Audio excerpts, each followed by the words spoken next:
We're bringing a close friend of ours that we grew up with, Sir Charles. He's in the music industry right now.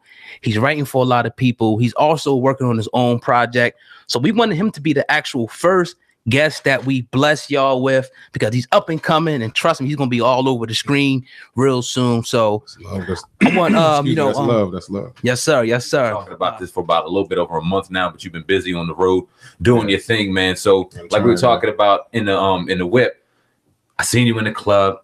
You know what I mean? We broke bread after years. We knew each other, you know what I mean, all three of us since babies, since childhood. No, absolutely. Seen you in the club, you were doing your thing, and then before I know it, you writing and you doing things with major people, man. So why don't you give everybody out there a little bit of your history on the grind and what you do out here, man, and who Sir Charles really is, man.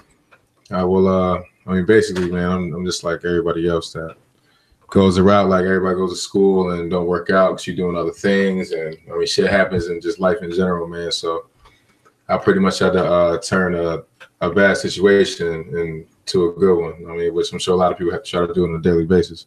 But nah, man. So like after school, it's like, I mean, wasn't really working out. I was going through a whole bunch of shit. I mean, Mom Dukes, his family shit, whatever. So I mean, I turned to music as like an outlet, I guess. And I know I was up in Philly with my boys J.O. and Ray, and they were like the first niggas I like started rocking with. Like we was on some like college kids scrounging up bread, just kicking it, like hooping, I mean, type shit. Like, all right, yo, we're gonna do a mixtape. We got snowed in and was like, yo, let's just do a mixtape.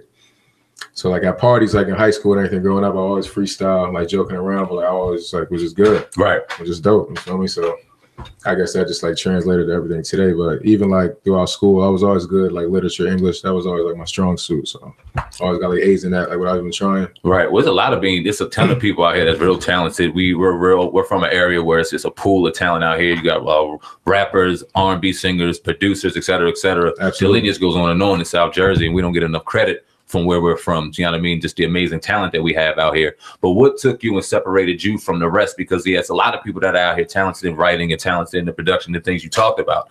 But like I said, when we talked, you was chilling in the club doing your thing. And then, like I said, you were gone. So what separated you from the big pool of talent that we have out here and got you to where you are today, man? Because you're doing some major things as humble as you are right now. Just took a risk, man.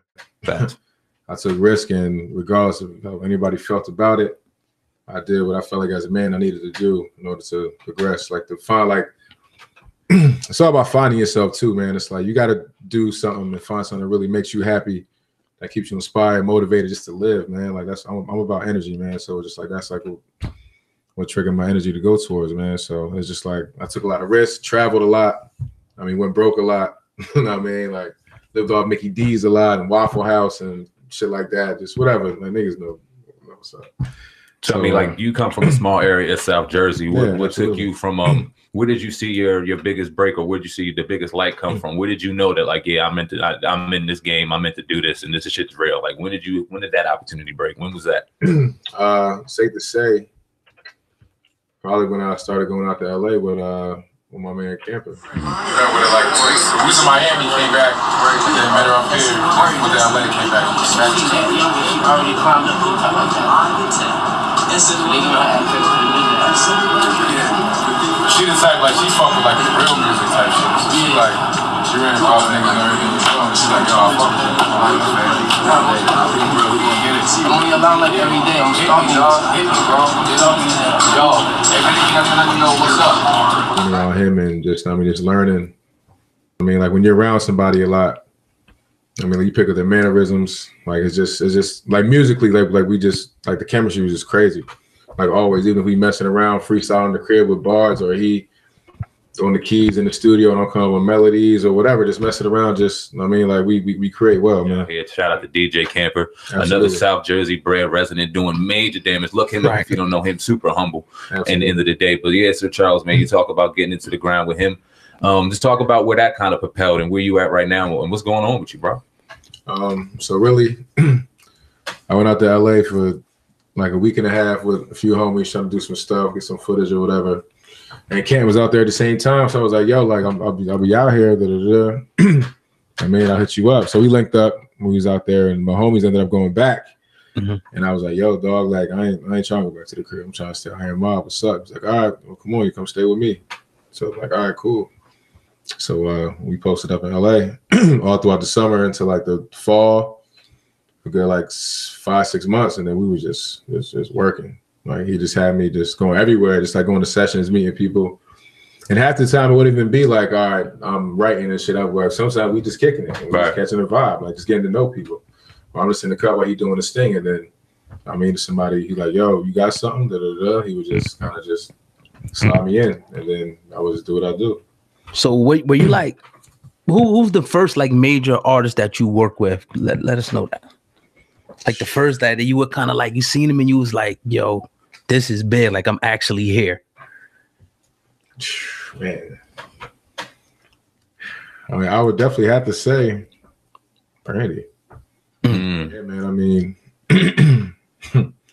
like her and Camper had a relationship. I mean, they were cool. She always wanted to work, and like she's all aware of our roots and everything. Because you know, Rodney, Darkchild. I mean, that was a big label out here in the early '90s, late '90s, all that. Jersey, absolutely. Yes, shout out to that whole camp, Rod, Fred, everybody, Buzz. But yeah, man. So like they was the first ones to do it, and they the ones that Brandy came up with. Right.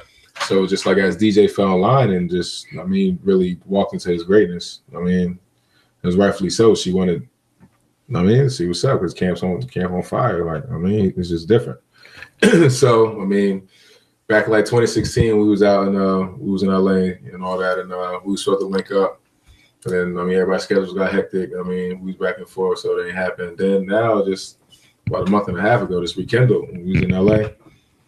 Doing a joint for Camp's compilation, and we was all in there just vibing. Daniel Caesar was in the session too, so I mean he was giving input and laying down melodies. So we all came up with a dope track, and then that kind of just solidified everything. Dope. I want you to talk about some of the obstacles and hurdles that you had to overcome, because we know that it wasn't an easy road. You know, walk the people through like some of the setbacks, because a lot of times, you know, I'm reading this book now. You know, we got to separate different, you know, failure from just temporary setbacks. Let us know about some of the setbacks that you had that kind of just, you know, even discouraged you sometimes, and how you overcame that. Word. Well, and before I even linked up with my bro Camper, I mean, I ended up moving out to Richmond, Indiana, and then moved from there to Indianapolis and then to Cincinnati. So we had like our own like recording studio, like media development company, if you want to say that. I mean, with a couple of homies that came up with. I mean, it was cool. I mean, because we got it done. I mean, but it wasn't really like lucrative like how we thought. And things kind of went sour. So just like that kind of caused all of us to kind of go like our separate ways in a sense. So after that didn't work out how I wanted it to, I ended up coming back to Jersey, and then by grace of God, me and Camp just linked up organically, and then we just been rocking since like end of 2014, early 2015, right? So now, dope. So it's been a couple of years. We just been, I mean, it's getting it. Talk about the business, man.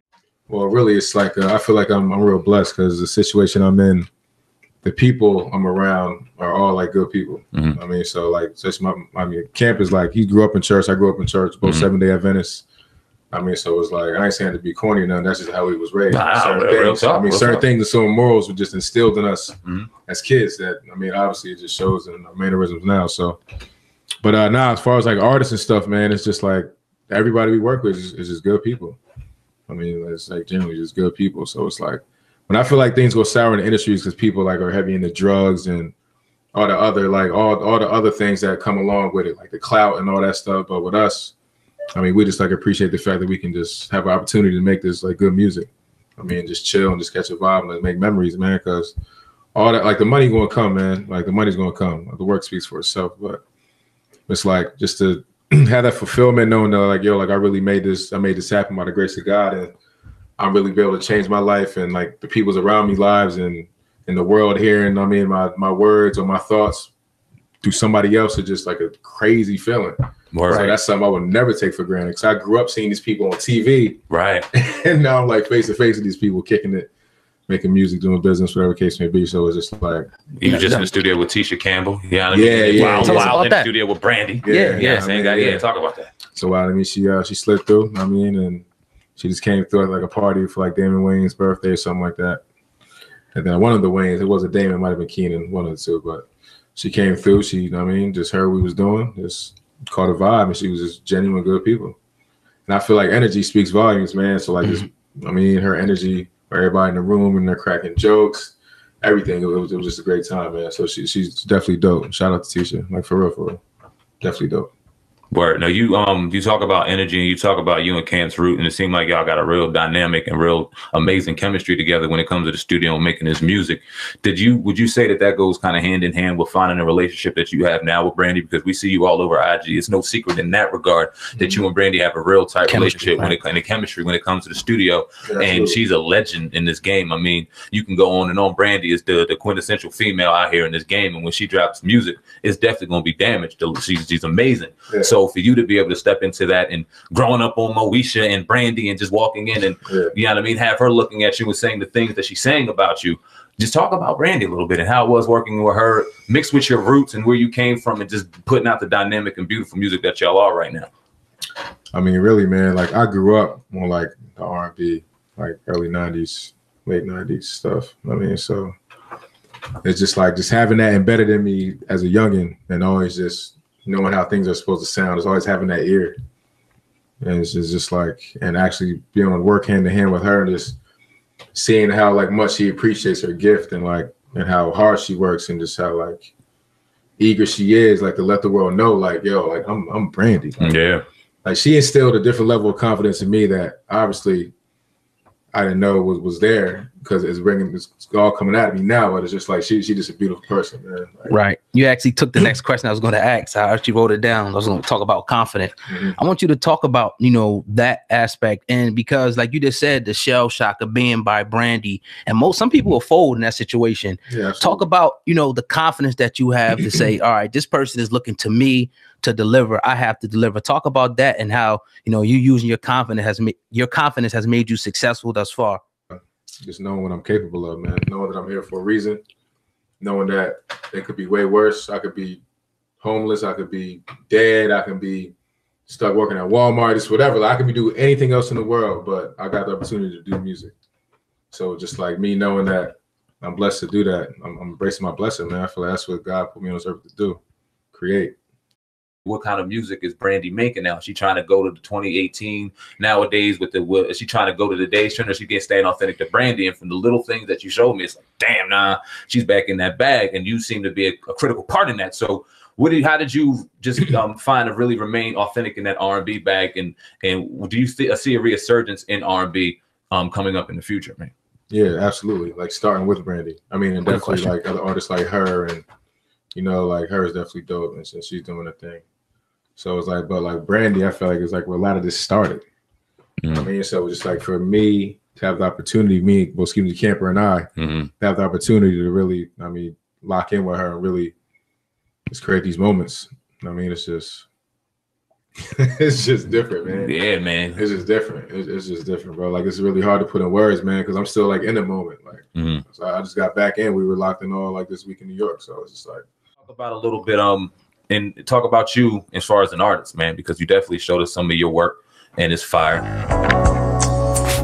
You ever feel like you're so close, but at the same time so far? Dreams of being a star, or driving $100,000 car. But wherever you are, just make sure you realize it's better late than never.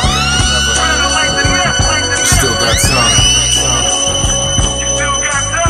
Talk about a little bit on how you got influenced, not only as a songwriter, but now as an artist within the game, and where you see yourself going and things like that, bro. Word. Well, I mean, I grew up on the hip hop shit. You feel me? Biggie, Nas, Jay, Eminem, just like all that. Onyx, Mr. Cheeks, freaking Lost Boys, just a little bit of everything, man. So I feel like in that regard, I'm blessed because coming up, I got a taste of everything. Especially like in the 90s. Like I got a taste of everything at a young age. So things like that just stuck with me just growing up. And being that the circle of people I'm around are telling me like, yo, yeah, like it's time for you to get in that bag, then I mean, I'm gonna follow suit. So who would you say some of your influences were, coming up listening to that you would most, model yourself after rapping?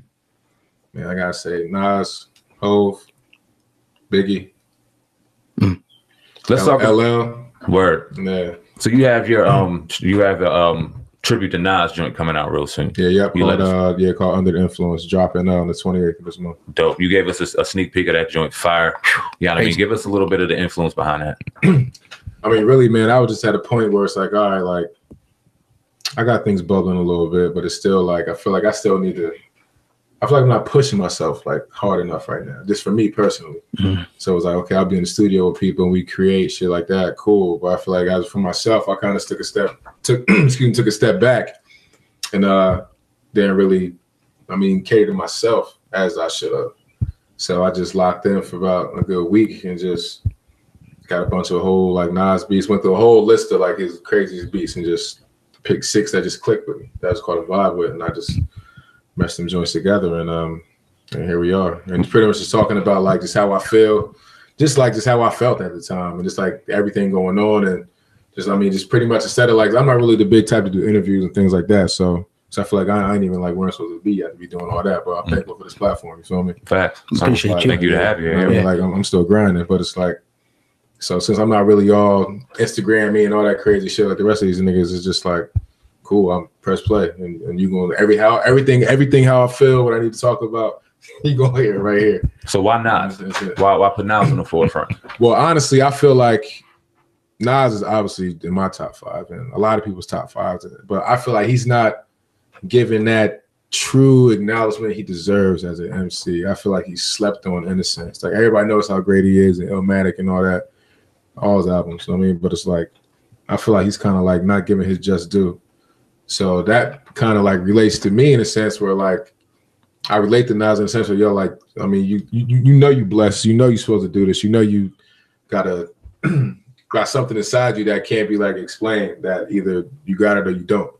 So it's like just having that instinct is just like, and things he talks about, political issues and just the Black culture and just the shit we go through on day to day, not just about bitches and Rolexes and Bentleys and shit. Like you really be talking some shit. Mm-hmm. So just honing that in, always just inspired me to, just have a part of him like with me.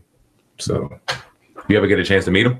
Nah, not yet. But hopefully, like after this drops, yeah, that'd be happy dope. And what can we find it at? Where's that going to drop at? You said. All right, so I just did the interview with the Rap Fest. Shout out to the Rap Fest. Right. So we're getting all that edited and everything, and then we'll be dropping it on the 28th.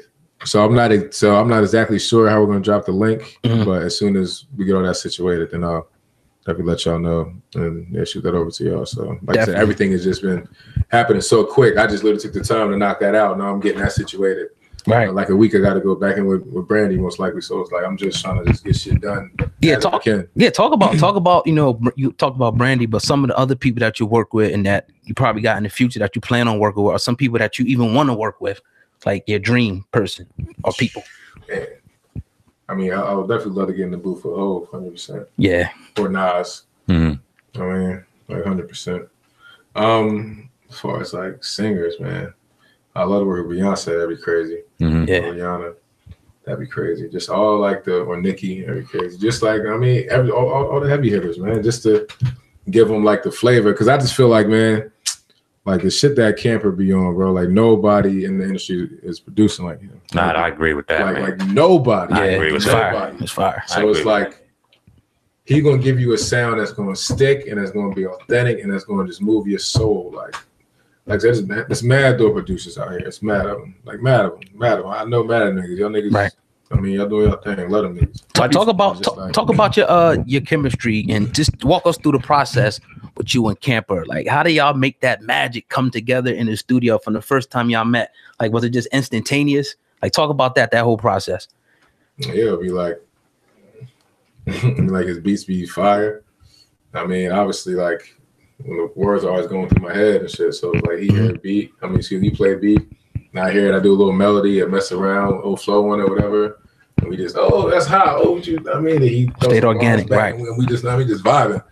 Like really like on like some young like Hov and like Ye shit. Like I was telling him shit all the time, like, yo, I know it might sound crazy right now, But nigga, we can be like the fucking next Hogan. Yeah, nigga. Absolutely. We really lock in and keep doing what we doing. Like one day, like I mean, a couple of years, we can really.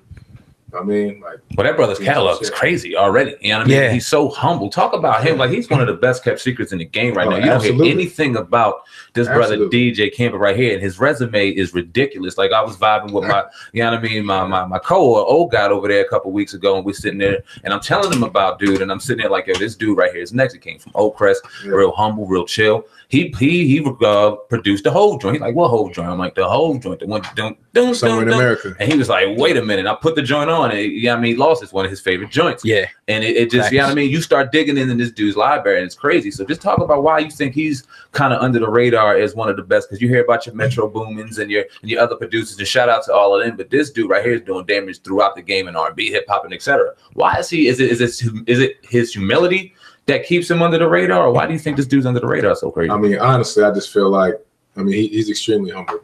So it's like he's definitely blessed in that regard for being humble. But I feel like now that he's really about to be like on the forefront, like real soon. So it's all happening organically, man. And Camping Detective really be out here all flashy, popping hella shit and all that. Like he's chill. And he still be where he's from, still chilling at the same joints. He's real humble there. And by me seeing him like that, it's like, yo, like I can rock with that, because it's like, I mean, we ain't gotta be all flashy, we just be us. So Charles, man, it's real dope. Talk about writing, man. As a songwriter, we had the discussion as far as the difference between writing for R&B and writing for hip hop artists and rappers. And we all seen the situation what happened with Push and Drake. And you ain't gotta get into it, because I know you and Drake cool. You know what I mean? So you ain't got to really get into who won and who lost. Just talk about a little bit just that situation with the ghost writers within hip hop and and R&B, man. And talk about the dynamic between the two. Oh man, I feel like writing R&B is easy, bro. It's like writing poems in freaking 4th, 5th grade. Right? And I get to do it to a beat. Well, it's easy. Yeah, right. Man, just like writing R&B is I do that in my sleep, man. Word. I grew up on it, so it was always something that's a part of me. I got a question about it. Do you think, and I asked you this a little bit earlier, do you think it takes away from the credibility of a rapper, not an R&B singer? I already conceded to that point. Like a rapper, anybody who comes out, saying they're MC, and in the background they got a ghostwriter. Do you think it takes away from the credibility, being that you're a writer? I mean, as far as like, if you trying to claim you like one of the best and one of the, whatever the case may be, one of the greatest, then yeah, absolutely. Now it's like if you got niggas doing a few hooks for you and shit, that's fine. That's cool. Like that's cool. That's part of the creation process. That's music. Like, nigga, you can't do every fucking hook. Like, nigga, collab with niggas. That's cool. Right. But it's like if somebody's like writing your bars for you, they're like, yo, rap this, and all you doing is just you reciting the same shit, just putting your own twist on it. Then yeah, that's definitely, yeah. I mean, as a spitter, I mean, niggas take pride in. Yeah, that's what I'm saying. Right. Yeah. I mean, so it's like you can't say you're the best. I mean, you can say you're the best artist, but you can't say you're the best like rapper. Right. I mean, like Kendrick's a rapper. Yeah. J. Cole's a rapper. I mean, Chance the Rapper's a rapper. I mean, like, they ain't got nobody like pinning their stuff. Have you been in a situation where you seen a rapper that you thought was in there really doing damage, and they found out that well, what word? He ain't writing his shit. He ain't writing his shit. Yeah. You ain't got name. Ain't nobody say name. But yeah, absolutely. Yeah, hell yeah. No name drop yet. Look at that situation squared away. Disappointed, huh? Disappointed you. It's crazy. I'll say it's crazy. No. We can only speculate. We damn. Later time at a later date, man. Yeah. This has been a dope interview. Okay, I don't know if you got anything else, man, but definitely, Sir Charles, let the people know where they can find you, man. Give them all your handles and situations, man. Let them know what's going on next for you, man. Yeah, man. Well, I mean, IG is Sir Charles 1. I mean, Twitter, I don't really do Twitter like that, so I don't know. So just catch me on the gram, dog. What? Sir Charles 1. Sir Charles 1. So like I said, I got the Nas dedication dropping in a few weeks, and after that, on the 22nd of July, so my birthday, I got Who Is Sir Charles mixtape dropping. Okay. And then obviously in between that time, I'll be working on some albums, things like that. And then in the fall, I'm just build this buzz up. Where can they find those projects?